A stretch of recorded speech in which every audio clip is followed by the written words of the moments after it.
गृहोपयोगी साहित्याची खरेदी करताय तर आजच आपल्या टेकेट सुपर मार्टला भेट द्या। कडधान्य, डाळी, साबण, ब्रँडेड कपडे, शूज, सायकल, कॉस्मेटिक्स हे सर्व मिळण्याचं एकमेव ठिकाण म्हणजेच टेकेट सुपर मार्ट। 5,000चे भरपूर डिस्काउंट, कमीत कमी 4,999च्या खरेदीवर 5 किलोमीटर पर्यंत मोफत घरपोच सेवा। पत्ता पंचवटी चित्रमंदिर जवळ, 3 बत्ती रोड। संपर्क 92 97 97 50 00।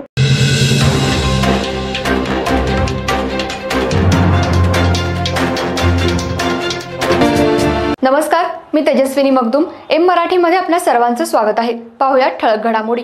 इचलकरंजी शहरात हाऊसिंग लोन मंजूर करून देण्याचं आमिष दाखवत आणि कागदपत्रे घेऊन 25,40,000ची फसवणूक केल्याप्रकरणी अश्विनी महेश ओझा राहणार वनारसे हॉस्पिटलजवळ हिला शिवाजीनगर पोलिसांनी अटक केली आहे।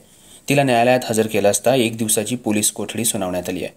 दरम्यान 4 चाकी वाहन खरेदीत 20.50 लाखांची फसवणूक प्रकरणीही अश्विनी ओझा हिच्यावर गुन्हा दाखल करण्यात आला असून खरेदी केलेलं वाहन जप्त करण्यात आले। सन 2022 मध्ये अश्विनी ओझा हिनं संतोष मालू यांना हाऊसिंग लोन मंजूर करून देण्याचा आमिष दाखवत आवश्यक कागदपत्र घेतली होती। वेळोवेळी संतोष आणि प्रतीक मालू यांच्या खात्यावरून ओझा हिला कमिशनपोटी RTGS द्वारे 25,40,000 रुपये दिले गेले, परंतु कर्ज मंजूर करून दिलं नसल्यानं घेतलेले पैसे परत मागितल्यानंतर ओझा हिनं सारस्वत बँकेचा 12,50,000चा धनादेश दिला होता।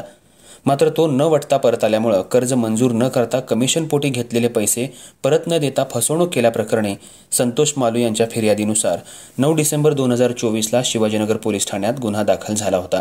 पोलिसांनी या प्रकरणाचा तपास करताना ओझा हिला अटक केली आहे। दरम्यान आणखी एका प्रकरणात फिर्यादी प्रतीक मालू यांच्याकडून संशयित अमरजित घाट यानं 2022 मध्ये MH09FQ 0084 ही किया कंपनीची कार 20,50,000 खरेदीचा करार केला होता।